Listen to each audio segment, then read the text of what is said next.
Je reçois en ce moment Isabelle, praticienne dans le milieu du bien-être. Dans le premier épisode de notre entretien, nous avons échangé sur les différentes dimensions qui constituent ce qu'on appelle le bien-être. Relève-t-il du niveau psychologique, du niveau spirituel, du niveau perceptif, de la rationalité, un peu de tout ça? Eh bien, pas forcément. Et si ce n'est déjà fait, je vous invite chaudement à visionner ou écouter la première partie de cet entretien, en cliquant par exemple en haut à droite de l'écran si vous êtes sur YouTube. Et après d'enchaîner sur celui-ci. Les praticiens du bien-être sont probablement dans leur immense majorité des personnes bien intentionnées et qui se forment pour pouvoir aider et accompagner leurs clients dans les moments difficiles qu'ils traversent.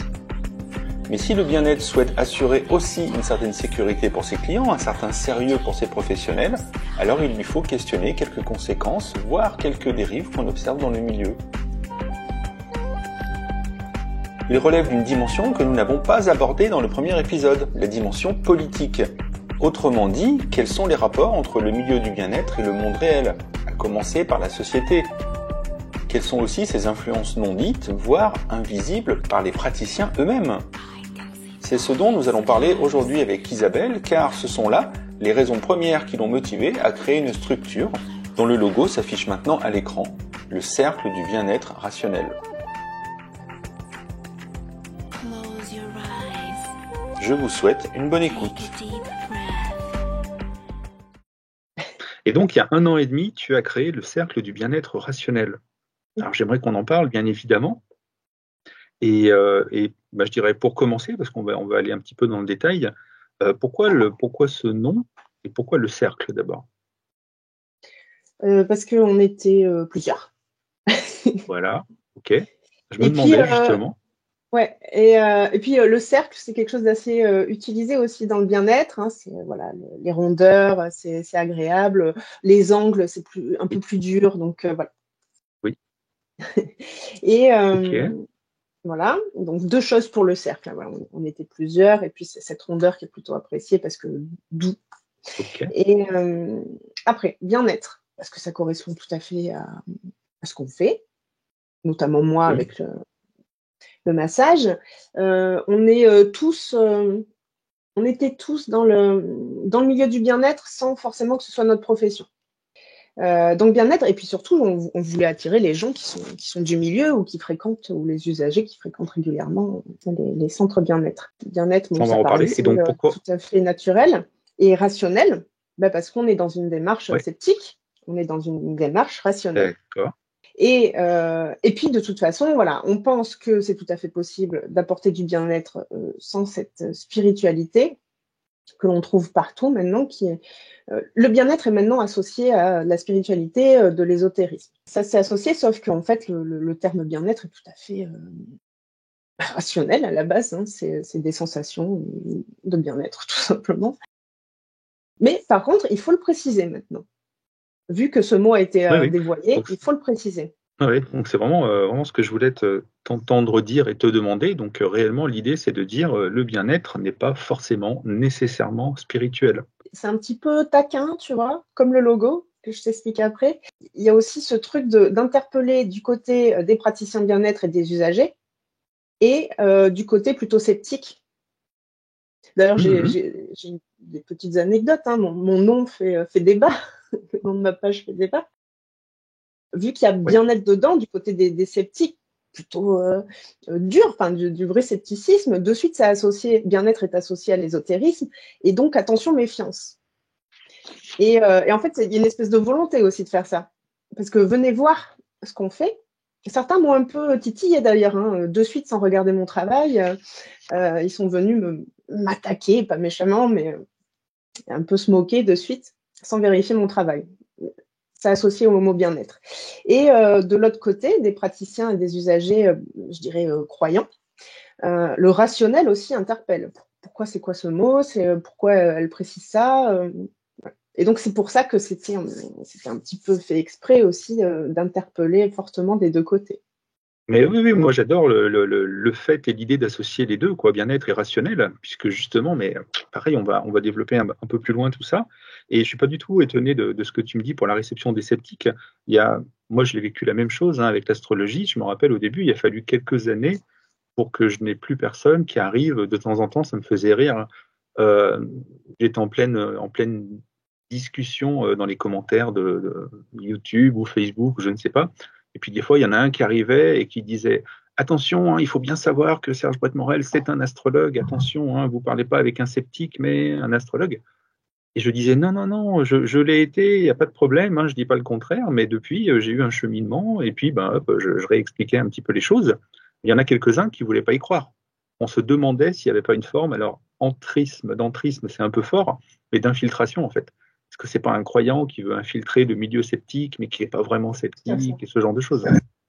Donc, ce que tu me dis, ça me fait vraiment penser à ça.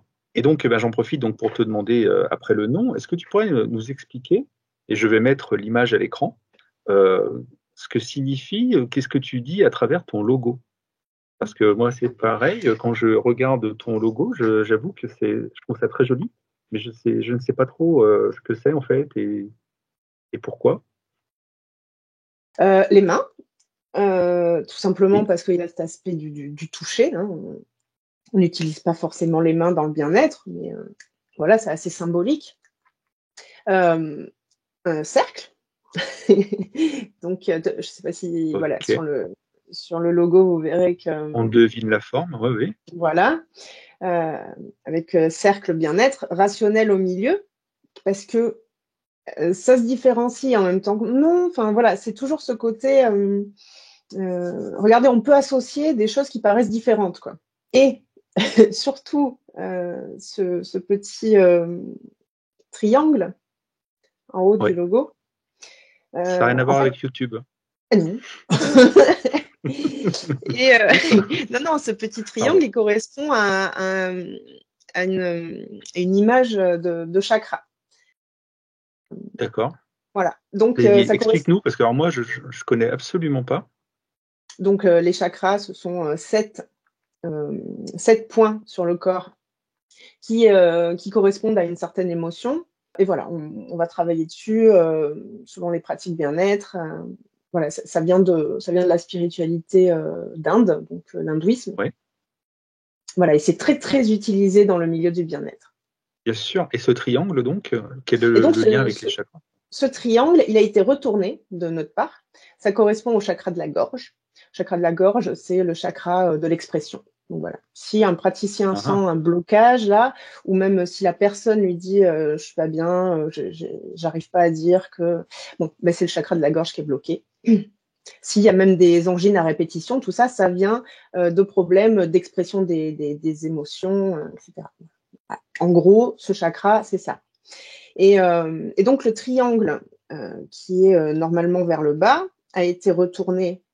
Nous avons retourné pour faire petite provocation gentille. Très bien, très bien. Ouais, ouais. La couleur aussi. Alors, je crois que la couleur est bleue à la base. Et nous, on a mis un petit arc-en-ciel pour parler de l'inclusivité au sein du bien-être. Mais oui, on va y revenir aussi, bien sûr. Ah, mais je suis content de t'avoir posé cette question parce que je ne pensais pas qu'il pouvait y avoir autant de choses dans le logo. Et donc quelqu'un qui connaît les chakras, quand il arrive, lui, il comprend qu'il y a quelque chose à ce niveau-là. Est-ce que tu dis ça renvoie à la gorge? Est-ce que c'est parce que tu penses au fait de dialoguer grâce au cercle du bien-être rationnel? Oui, c'est ça. Et alors, pourquoi est-ce que c'est dans un carré? Le triangle est dans un carré, non, dans un cercle, pardon. En fait, si tu veux, tous les chakras sont représentés de cette manière. En fait, les chakras, ça veut dire rond. Donc, ce sont des ronds. D'accord. Tout simplement. Donc, il y a une représentation de roue. Ok. Avec des couleurs associées. Okay. Voilà, il y a un truc avec les couleurs, il y a ce design à l'intérieur et il y a aussi des couleurs associées au chakra. Il y a plein de choses associées au chakra qu'on va travailler en fonction de toutes ces caractéristiques. Quoi. Très bien. Et donc, tu as déjà évoqué bien-être et scepticisme. C'est une thématique qui est importante pour toi et pour le cercle du bien-être rationnel. Et donc là, je vais mettre à l'écran une image que tu as publiée sur ta page. Ça s'appelle bien-être et scepticisme. Et sur la droite de l'image, tu développes un peu les idées principales que tu aimerais faire les tiennes sur cette page, j'imagine. Et même chose pour l'instant, est-ce que tu pourrais nous en parler un petit peu dans les grandes lignes? Et puis on va vraiment bien tout développer ça par la suite. Ouais, cette publication, elle est très importante pour moi parce que Ouais. vraiment, elle définit clairement ce qu'on veut faire, quoi. Mhm. Alors, juste une précision, donc on a commencé le cercle à 4, après à 3, on a continué à 3, et puis en fait, maintenant, c'est moi qui gère totalement les réseaux. Et Oui. les 2 autres personnes associées sont mes consultants. On échange ensemble, on réfléchit, je leur propose des thématiques, et puis surtout, je veux être en accord avec eux, quoi. Donc, je dis, bon, ben voilà, ma position, elle est là. Est-ce que vous êtes d'accord avec ça? Voilà. Voilà. Et je dis ça Ok. aussi parce que je suis responsable. Voilà. S'il y a un problème quelque part, je suis responsable du contenu. D'abord, la première chose, c'est quand on a créé le cercle, c'était vraiment pour proposer un autre type de bien-être, de pratique bien-être. Donc, on Mhm. s'émancipait de tout type de spiritualité. Et on disait, c'est possible, Oui. on peut ressentir du bien-être, on peut ressentir plein de choses, mais sans forcément parler de l'énergétique ou autre croyance. Voilà, voilà, c'est la première chose qui nous a motivés. Pareil pour les prétentions thérapeutiques, très souvent associées, j'ai envie de dire toujours associées en fait aux pratiques bien-être. Pareil, on voulait s'en émanciper s'il n'y avait pas de validité en fait scientifique de, Et oui. de ces prétentions. Voilà, ça c'était notre motivation pour créer le cercle. Et puis Mhm. ça s'est élargi. Ça s'est élargi. Et d'abord aussi, j'ajouterais qu'on voulait avoir une position entre les deux, ce qui n'est pas facile à assumer, en fait. C'est-à-dire qu'on tient vraiment à la communication avec les praticiens, avec les usagers et les sceptiques. Ouais. Donc, c'est deux polarités et nous, on décide d'être au milieu. Parce on a envie de faire ce lien. On trouve qu'il y a beaucoup de clivages, on trouve que ça entretient voilà, cette haine parfois entre les deux, cette incompréhension d'un côté comme de l'autre. Et je trouve que ça, c'est vraiment dommage, quoi. Et il faut, pour moi, absolument instaurer une compréhension des deux parties. Autant les personnes, les tenants de la spiritualité ne comprennent pas et trouvent le milieu sceptique complètement fermé d'esprit. Et du côté des sceptiques, ça va être une incompréhension totale de la volonté d'avoir ces croyances, et puis surtout une certaine crédulité de la part des croyants et du manque de rationalité qui pose problème. Et donc souvent, c'est des mondes qui ne se rencontrent pas. Et ben voilà, nous, on veut faire Et le oui. lien. On a envie de Ah faire le oui, lien. absolument. Et donc, c'est pour ça qu'il n'y aura pas trop. Sur ma page, il n'y a pas beaucoup de moqueries. Des fois, on peut rigoler de certains trucs, mais c'est pas malveillant, c'est pas pour se moquer. Vraiment, moi, j'ai été là-dedans. Et c'est vrai que je rigole Mhm. souvent de ce que j'ai pu croire maintenant. Et parce que je pense qu'il faut aussi prendre du recul, quoi.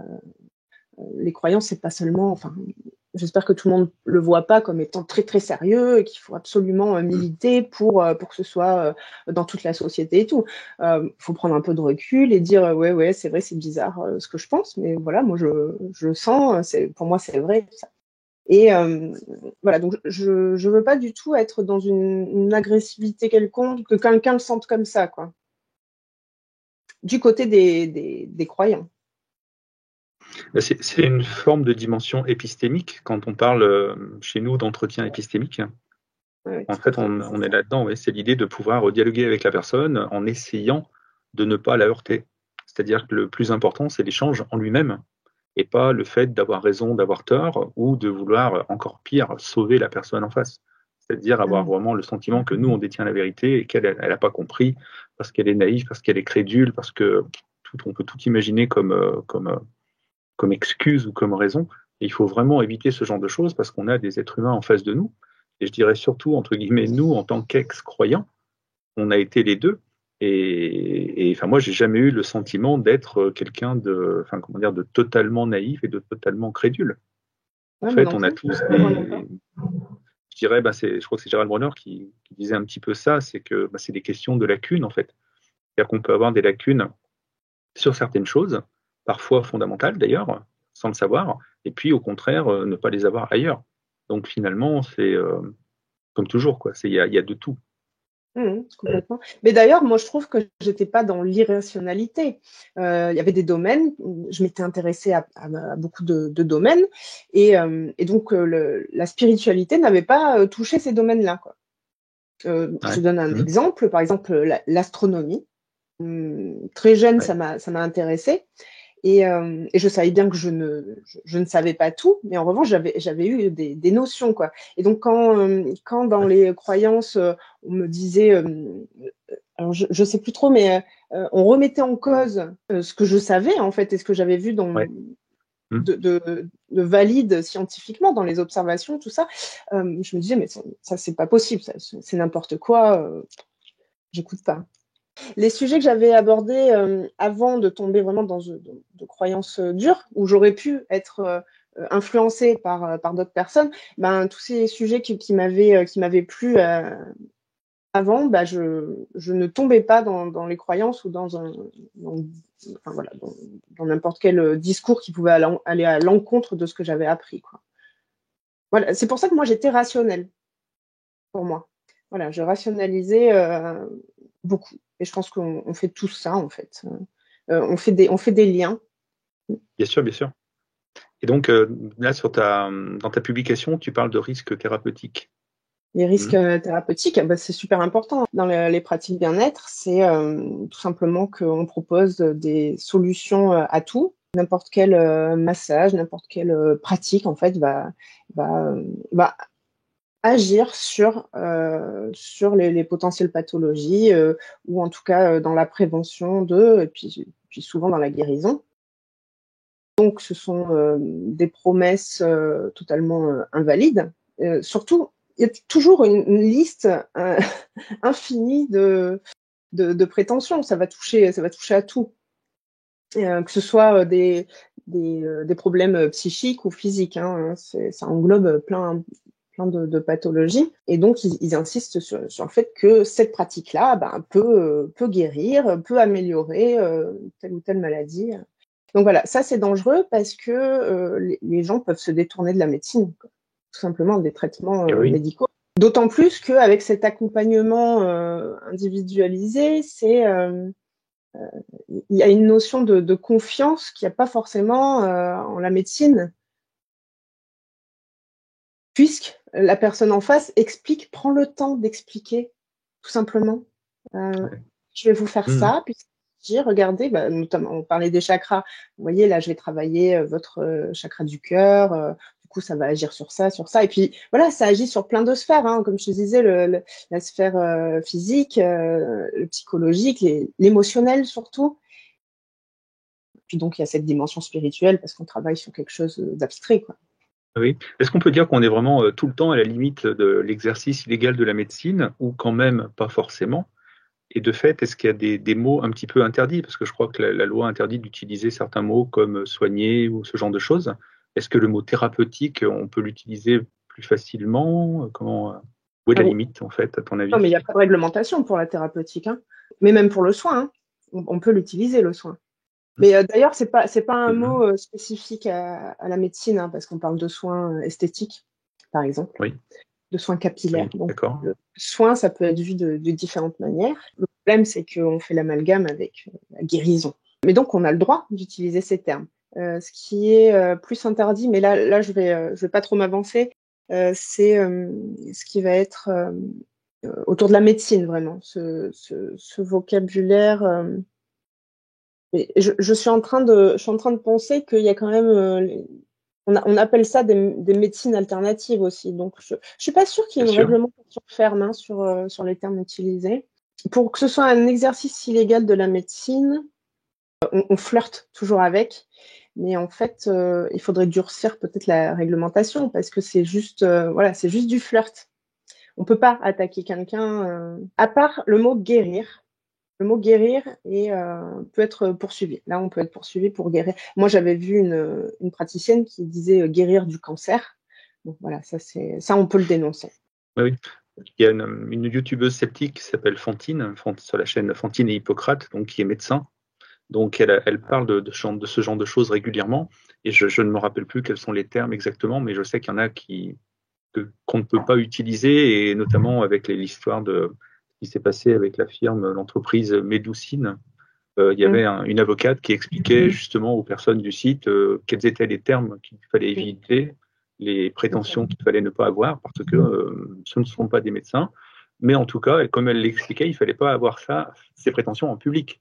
Après, une fois en privé, c'est un peu différent. Ouais, mais en même temps, j'ai envie de te dire, dans la communication des praticiens, enfin, ils sont un peu décomplexés, hein.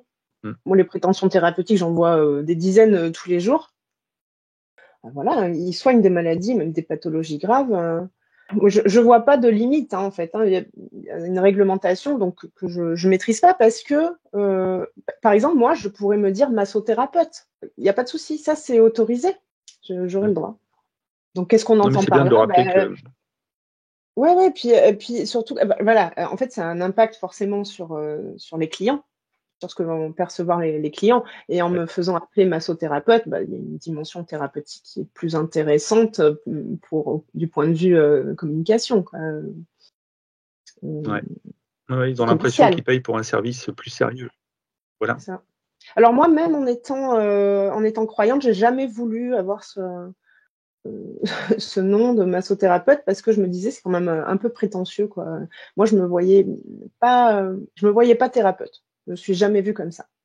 Mais par contre, je comprends tout à fait comment on peut se voir thérapeute. Alors là, avec tout ce qu'on nous assène le long de nos formations, avec toutes les rencontres qu'on peut faire à partir du moment où on met un pied dans ce milieu-là, bah oui, à un moment donné, on a l'impression qu'on détient quelque chose que les médecins n'ont pas d'ailleurs. Et oui. Et donc, il y a une autre dimension qui est un peu différente, même si tout est lié, c'est la dimension politique. Qu'est-ce que tu entends par là? Quelle est cette dimension politique dont tu veux absolument parler grâce au cercle? Ah ben, c'est hyper important parce qu'en fait, la spiritualité s'insère dans toutes les sphères de la société. Donc, notamment dans la santé. Voilà, par toutes ces prétentions thérapeutiques. Il y a un problème dans notre système de santé, et donc c'est récupéré tout ça. Il y a un problème de temps, il y a un problème d'écoute de la part des professionnels de santé. Un problème d'écoute parce qu'ils n'ont plus le temps, parce qu'ils sont débordés, etc. Enfin, on peut expliquer ça de multiples façons. Et donc, les gens ont besoin de ça. Vraiment, ça fait partie de l'accompagnement médical. Hein. C'est une grosse partie. Et donc, chez les thérapeutes, ce qu'on appelle les thérapeutes, hein, c'est pris en charge. Et je crois que c'est plus important qu'un traitement. Voilà, ils vont avoir un temps d'écoute. Ils vont être accompagnés. On va peut-être leur donner des solutions. Forcément, ça attire plus.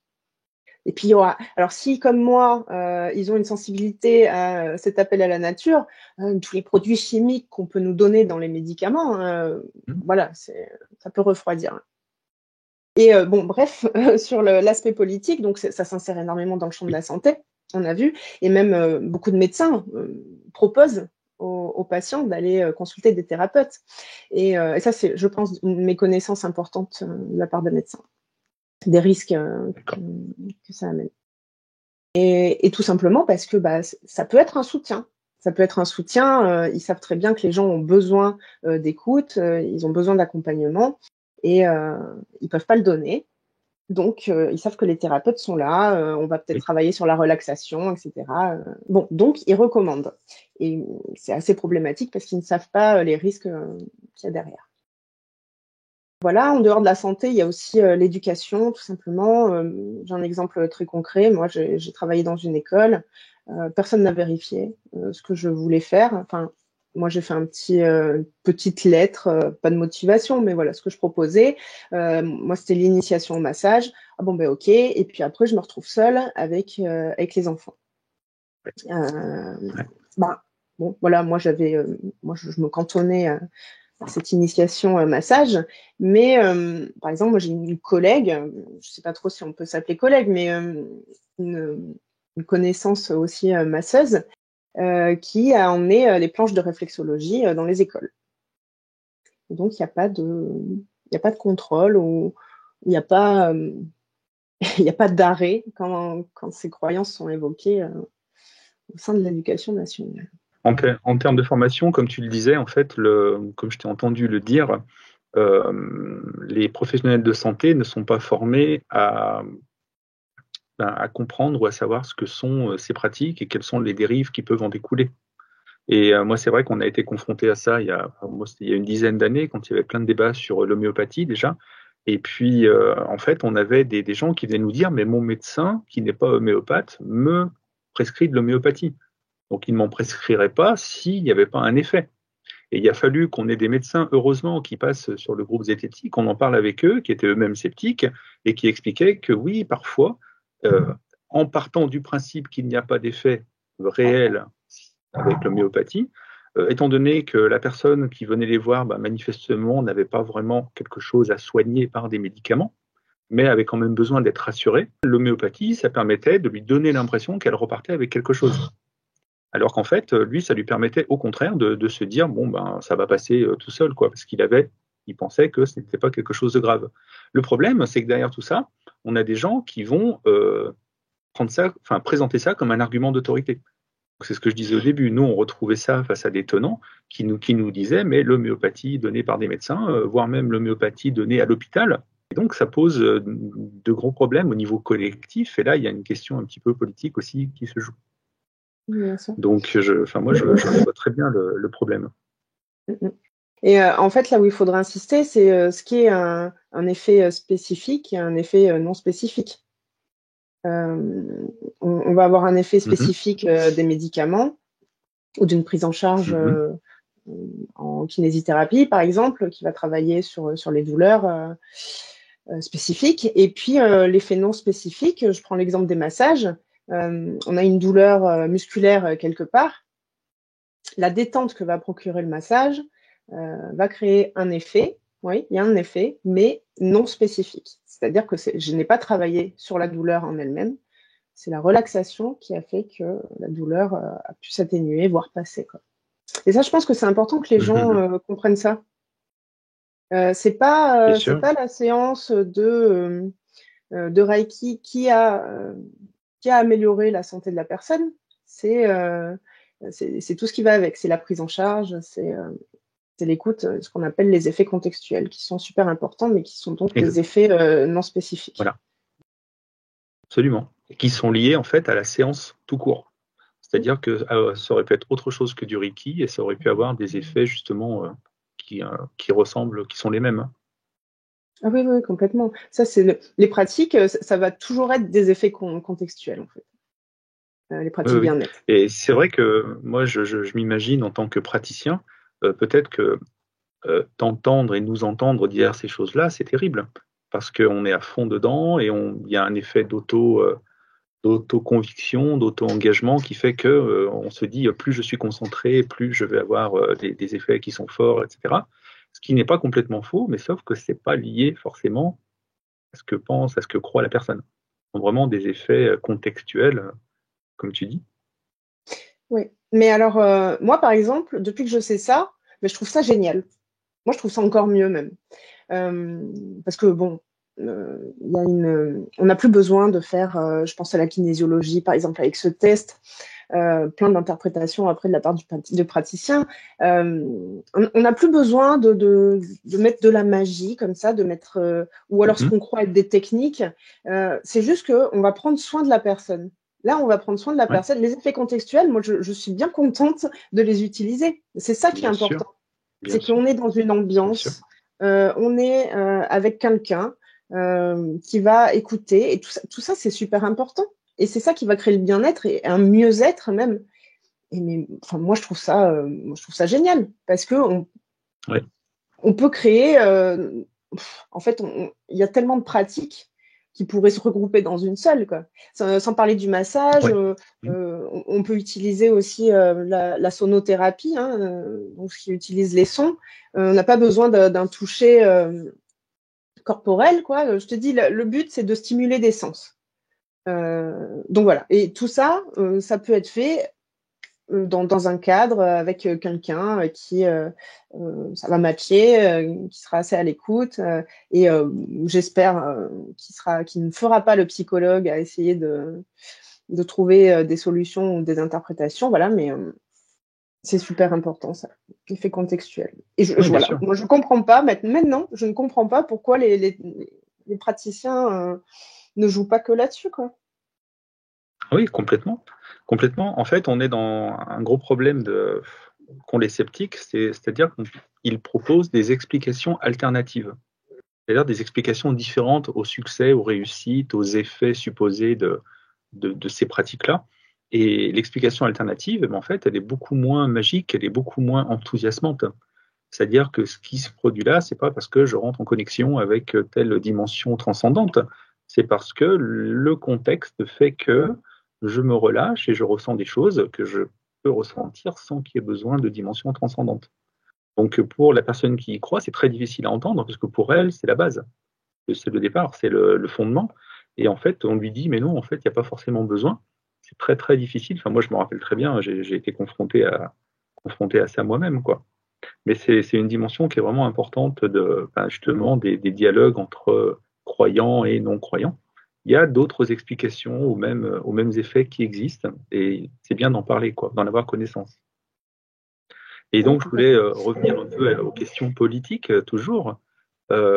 Quelles conséquences, comment dire, on peut donner à ces pratiques-là, ou peut-être des choses dont elles n'ont peut-être pas conscience au niveau collectif, parce que le niveau individuel, j'ai l'impression, prend tellement de place, on ne se rend peut-être pas compte d'autre chose. Il y a aussi la dimension, je pense notamment aux stéréotypes de genre qui sont vraiment entretenus par les croyances New Age. Même des fois, ça peut aller un petit peu loin. On peut parler de nature de l'homme, de nature de la femme. Donc, on parle de l'essence, quoi. Par essence, une femme va être comme ça. Par essence, un homme va être comme ça. Par essence, un homme et une femme doivent aller ensemble parce que par essence, on va se reproduire, créer un être humain. Et donc, voilà, ça peut amener à de l'homophobie. Moi, j'ai entendu des discours aussi anti-avortement. Voilà, parce que on ne touche pas à la nature. C'est ça l'idée. Donc ça, je trouve ça, c'est dangereux. Ça peut mener à des choix politiques. Ça influence aussi les choix politiques des tenants. Ouais. Est-ce que tu peux nous dire un peu, enfin, est-ce que tu peux préciser un peu ce qu'il y a de politique là-dedans? C'est des questions de gauche, de droite, c'est autre chose? De quoi parle-t-on? Non, c'est vraiment des questions sociétales.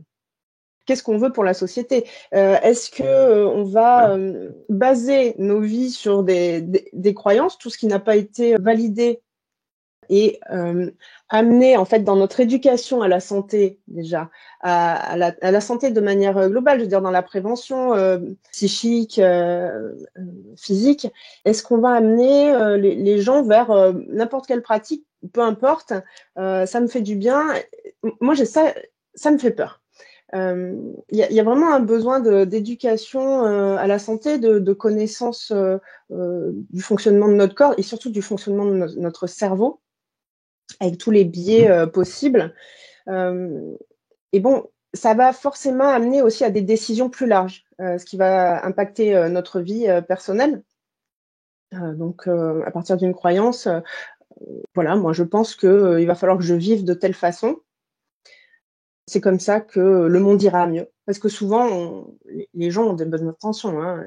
C'est ça aussi l'essence de la spiritualité. C'est aussi les gens ont de bonnes intentions. Hein. Et donc, très souvent même, ils veulent changer la société. Ils veulent être acteurs de la société.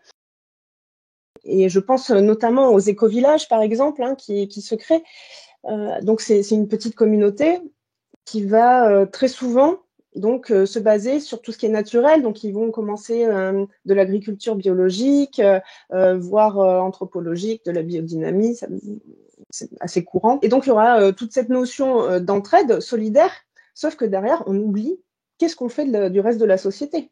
Qu'est-ce qu'on fait de tous les autres problèmes? Vous avez trouvé une solution, mais en fait, c'est très individualiste. Et ça, on s'en rend pas compte. On a toujours l'impression, quand on est on a ces bonnes intentions, mais qu'on n'utilise que par un certain prisme, on a toujours l'impression d'œuvrer pour la société, voire pour le monde, alors qu'au contraire, on entretient vraiment un individualisme, comme le développement personnel.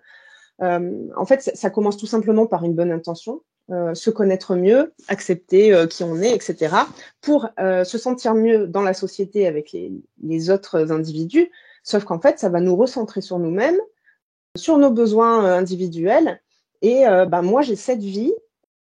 Maintenant, je m'accepte tel que je suis, et puis peu importe le reste de la société, on ne prend pas en compte l'environnement qui va aussi impacter sur notre santé mentale et physique. On ne prend plus en compte. C'est individuel. C'est moi qui crée mon bonheur, et souvent c'est les autres qui créent mon malheur.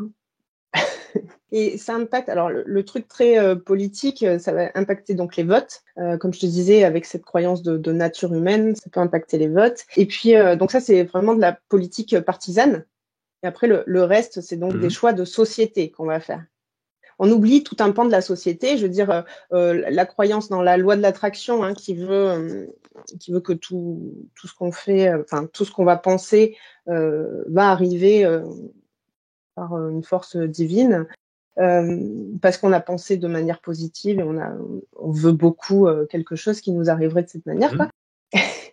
Je suis désolée, mais un SDF, il a beau penser qu'il va avoir une maison, non, ça n'arrivera pas.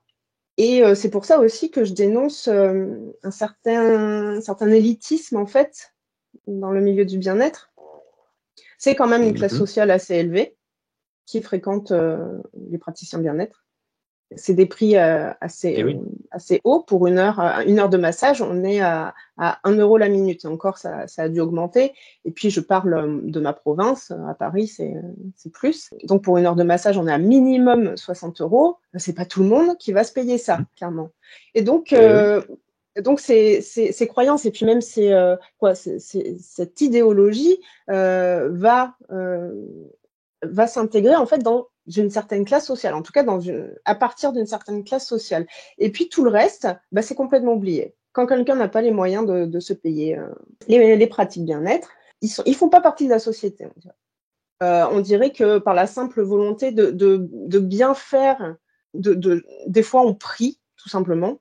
C'est vraiment un mélange de croyances religieuses avec des croyances païennes, de la spiritualité exotique, tout ça. On a l'impression vraiment d'œuvrer pour le monde et donc pour ces personnes oubliées de la société. Mais en fait, concrètement, il se passe rien. Ça amène l'inactivité totale des actions pour la société. Ça amène vraiment une inactivité, un individualisme, alors qu'on pense totalement le contraire. Et vas-y, parce que je vais pas m'arrêter, dis-moi.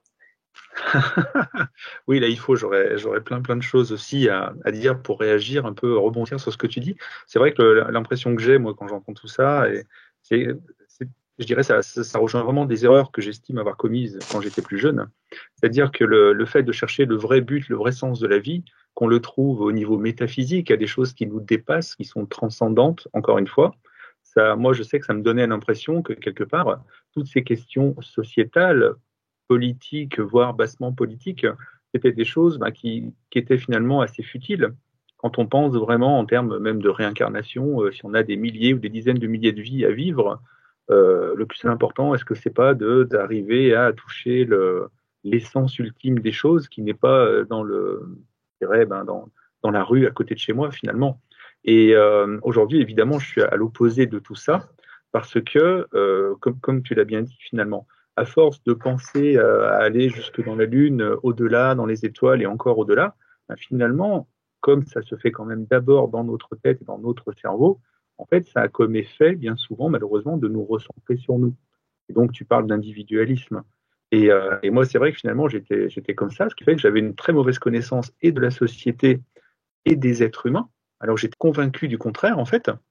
Je m'introspectais tellement, je me posais tellement de questions sur moi-même et sur l'homme, je dirais, théorisé, finalement un peu idéal, que j'avais une très mauvaise connaissance des hommes et de leurs interactions. Et c'est vraiment en rentrant dans le milieu associatif, notamment, que j'ai commencé un petit peu à apprendre des choses. Et donc, c'est assez terrible, parce que je pense qu'on est tous d'accord pour dire qu'il y a énormément de praticiens qui qui tombent un peu dans ces pièges-là. Et puis, plus que les praticiens, des personnes qui suivent ces praticiens et pour qui la vie, ça va un petit peu peut-être pas se limiter à ça, mais en tout cas, ça va prendre une grande dimension. Et en ayant l'impression de s'élever, en fait, finalement, on se referme, on se renferme. Ah oui, donc, je te rejoins complètement sur ces dimensions-là. Ensuite, tu parlais de la loi de l'attraction.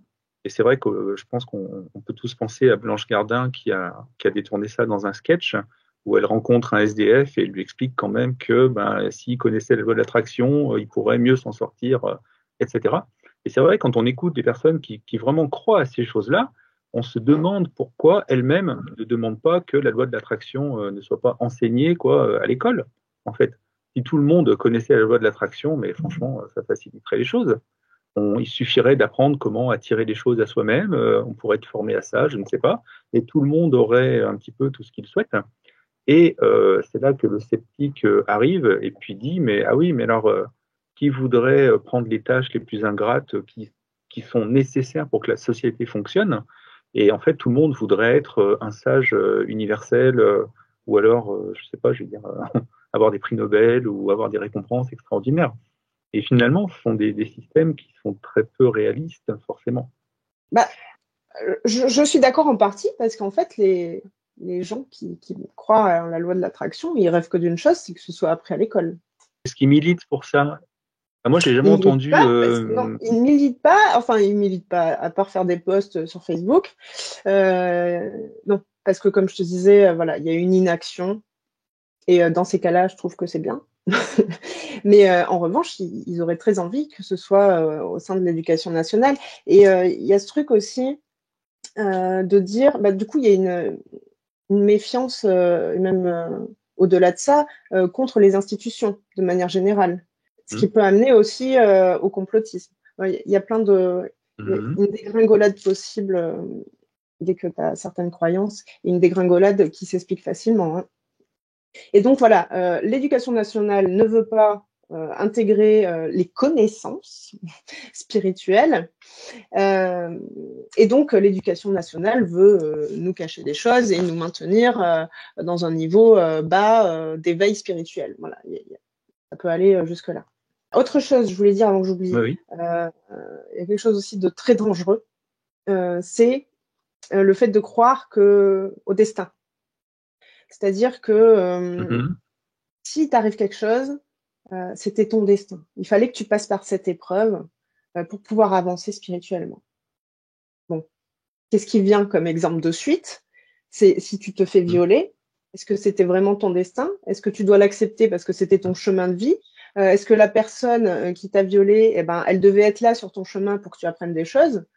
Voilà, ça a un impact sur la société très important. Donc, qu'est-ce qu'on accepte? Dans ce cas-là, tout est possible. On accepte parce qu'il fallait qu'on apprenne comme ça. Moi, je sais que dans la théorie de la réincarnation, il est dit que l'enfant choisit ses parents. C'est-à-dire que l'âme d'un futur enfant va choisir quelle incarnation il va prendre. Et en fonction de quel palier spirituel il est. Bon. Prenons un enfant qui naît en Somalie. C'était son destin, c'était son choix. Ouais. Voilà, qu'est-ce qu'on fait? On accepte que des enfants meurent dans le monde de famine, tués sous les bombes. Enfin voilà, ça peut aller très très loin. Et du coup, je te parle d'inaction parce que c'était leur destin, c'est eux qui ont choisi. Enfin, c'est incroyable de penser de cette manière. Donc ça, c'est vraiment une dérive super importante de ce genre de pensée. Et tu parlais d'argent aussi, et donc j'en profite, je rebondis dessus. On est toujours un peu dans les questions politiques. Comment est-ce qu'on fixe le prix d'une formation vu de l'extérieur, souvent on ne se rend pas compte de quels sont les coûts vraiment de la personne qui organise. Et on a des formations à plusieurs centaines d'euros, à plusieurs milliers d'euros, qui du coup sont inaccessibles souvent aux personnes qui en auraient peut-être le plus besoin. Ça fait partie des choses que tu dénonces. Comment est-ce qu'on fixe le prix d'une formation, à ton avis? Est-ce que c'est vraiment selon la demande, finalement?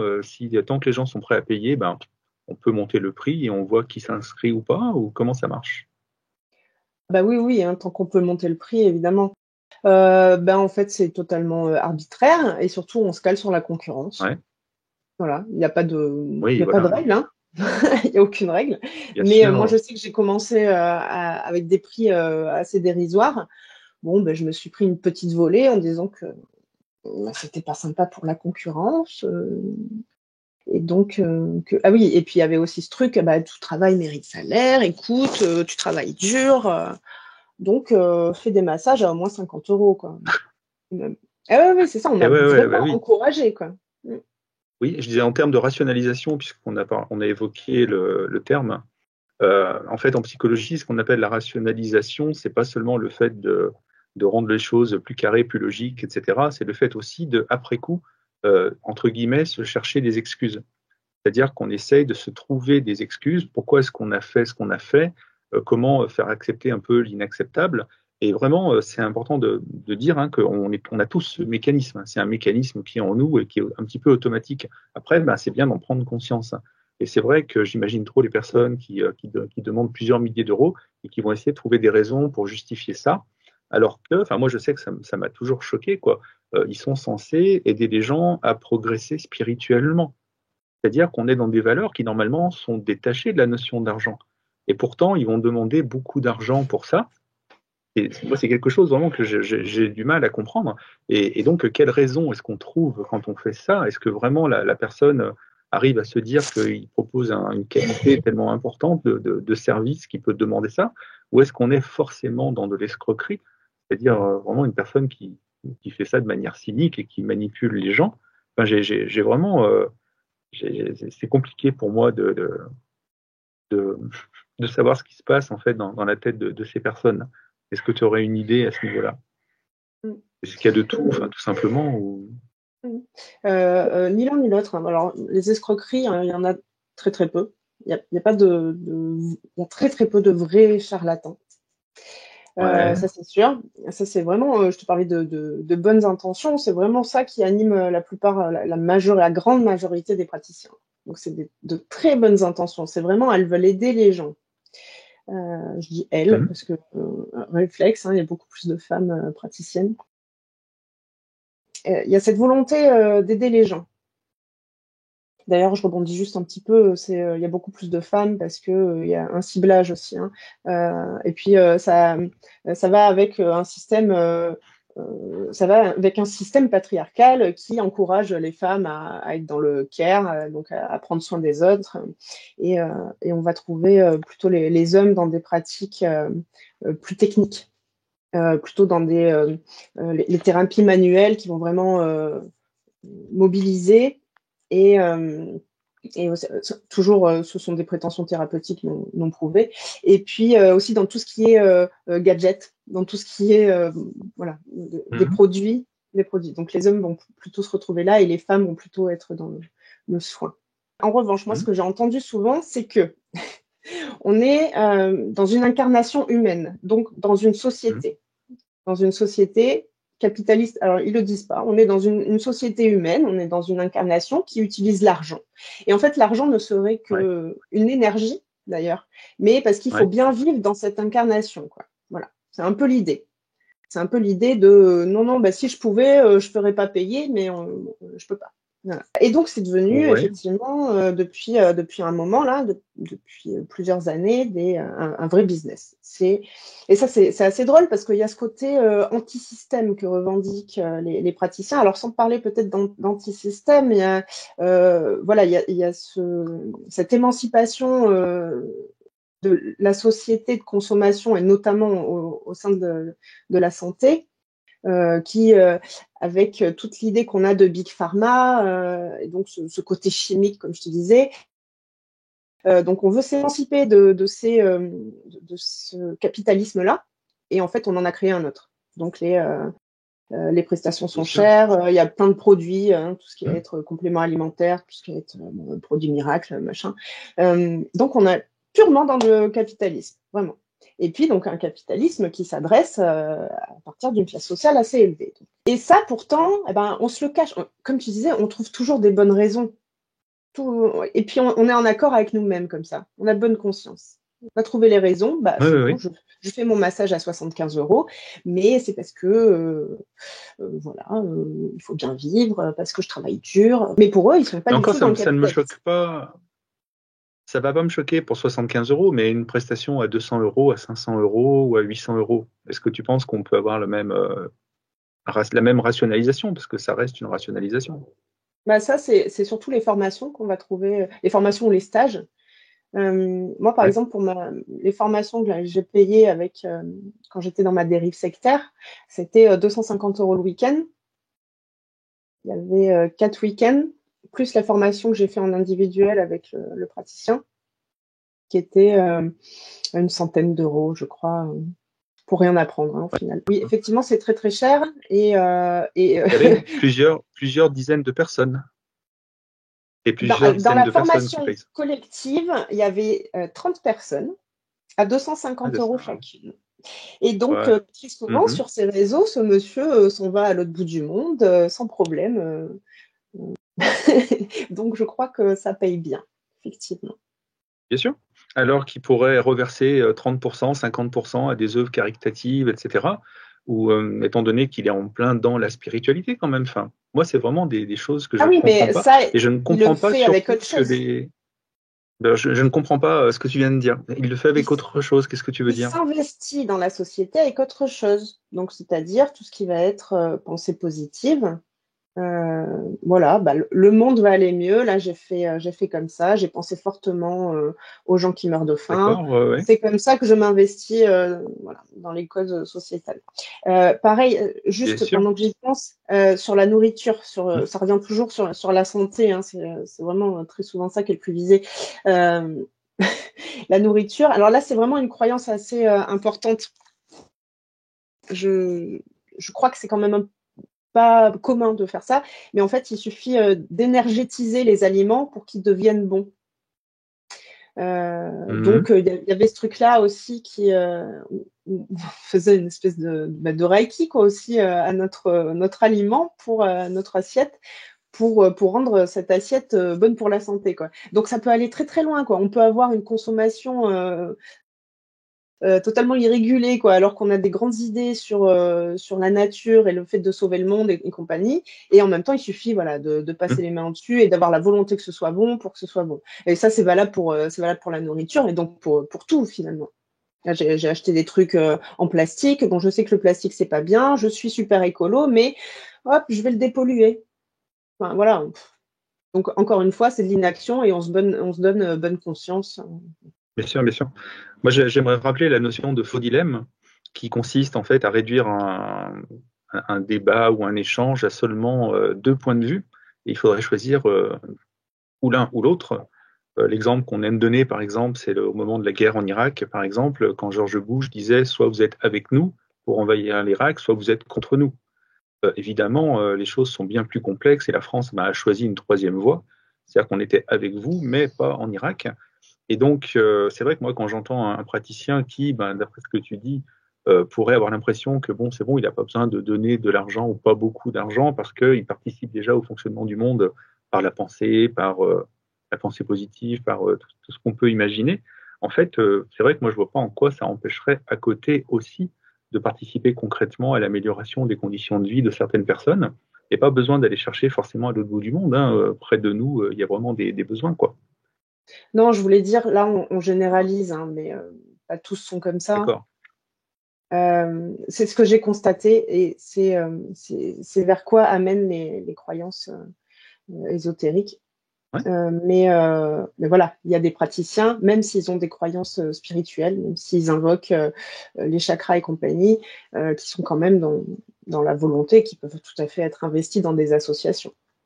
Hein, attention, voilà, je D'accord. veux pas attaquer, je veux pas faire de généralité parce que D'accord. s'il y a des personnes qui nous regardent et qui sont praticiens et qui sont investis dans des associations, Mhm. voilà, Bah oui. je n'attaque pas la totalité, mais par contre, ça fait partie d'un esprit et surtout de dérive, quoi, à force de rentrer dans des croyances de plus en plus profondes, quoi. Voilà. Bien C'est sûr, tout. bien sûr. Est-ce que tu pourrais, si possible rapidement, on va voir si c'est possible, mais réagir à une image que j'ai glissée dans la conversation. Donc moi j'ai croisé ça hier. J'aimerais savoir quel effet ça te fait, ce genre de choses. Alors, la Et moi, c'est formation santé notamment le prix. 69 €. Au lieu de 575. Oui, ah oui, c'est vrai qu'on trouve souvent des promotions de dingue. Oui. Je vois que tu as mis un message. Alors, comme je te disais, les prix sont totalement arbitraires. Donc, on met ce qu'on veut, on fait ce qu'on veut. Donc, C'est ils ça. prétendent qu'à la base, c'était 575 €. Parce qu'ils prétendent, ils se sont dit, c'est génial de faire une réduction de 90 €, 90%, je sais pas.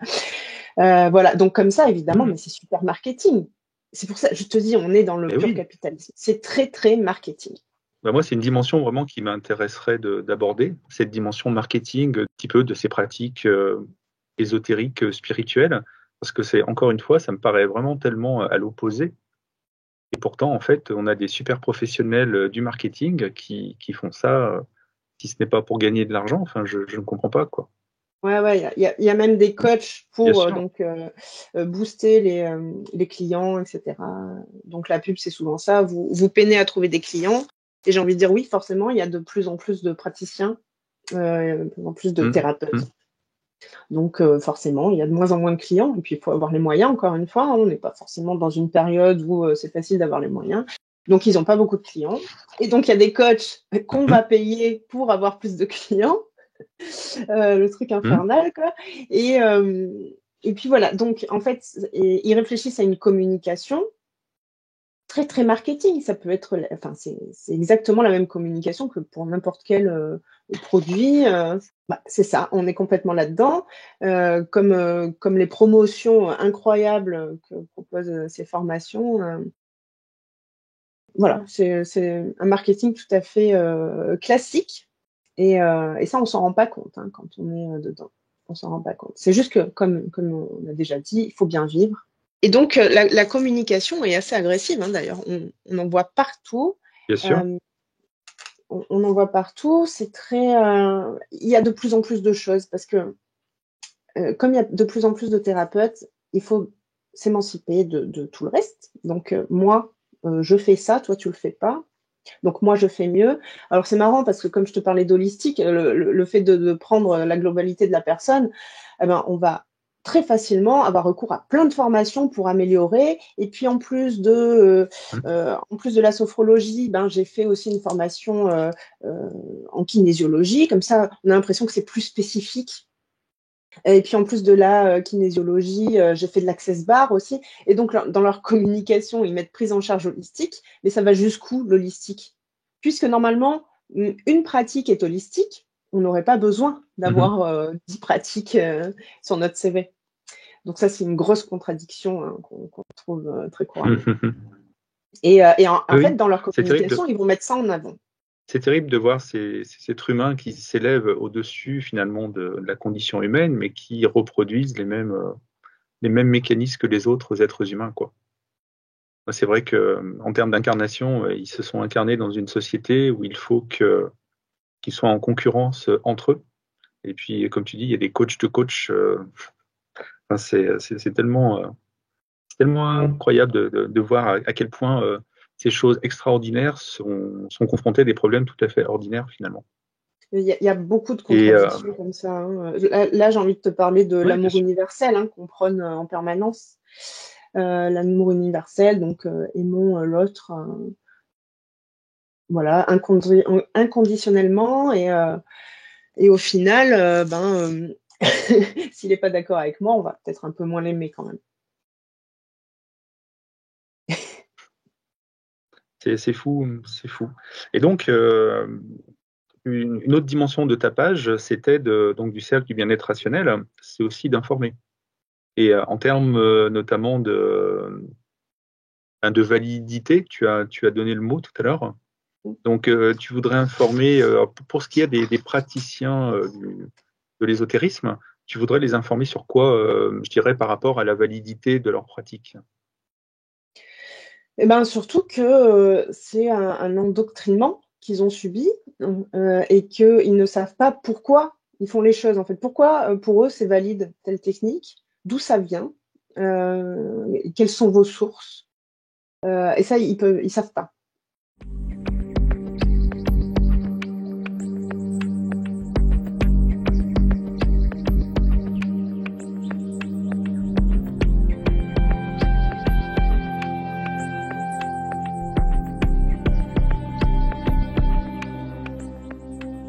Comme mon petit doigt m'a dit que vous aviez apprécié le cliffhanger de l'épisode précédent, j'ai remis ça pour terminer ce nouvel épisode. Ne m'en veuillez pas trop s'il vous plaît. Dans le prochain épisode, qui sera donc le 3e sur 3, nous aborderons plusieurs questions, dont la communication autour de la preuve et de la validité dans le cadre du bien-être. Mais aussi celle de l'entrisme et des pratiques ésotériques dans le milieu médical. N'est-il pas incroyable que les praticiens du bien-être ne se forment pas aux pratiques médicales, alors qu'il est courant que le personnel médical se forme, lui, à des pratiques ésotériques ? Peut-on imaginer que le personnel médical est peut-être l'un des principaux promoteurs des pratiques ésotériques ? Comme vous le voyez, nous n'en avons pas encore terminé avec le bien-être et la rationalité, c'est pourquoi je vous donne rendez-vous la semaine prochaine pour la 3e et dernière partie de cet entretien avec Isabelle. Si vous appréciez ce format, n'hésitez pas à me le dire en commentaire, ces petits encouragements sont toujours les bienvenus, et réellement ce qui permet de garder la motivation pour continuer de produire des contenus. Si vous avez passé un bon moment, si vous avez appris des choses, si vous voulez simplement encourager mon travail, alors vous pouvez aussi liker, partager sur vos réseaux ou me laisser un petit pourboire via PayPal ou Tipeee. Parce que ici, nous ne fixons pas des tarifs arbitrairement exorbitants. Si vous pouvez par exemple partager cet épisode dans des groupes ésotériques, ce serait vraiment intéressant, voire même de nous faire des retours.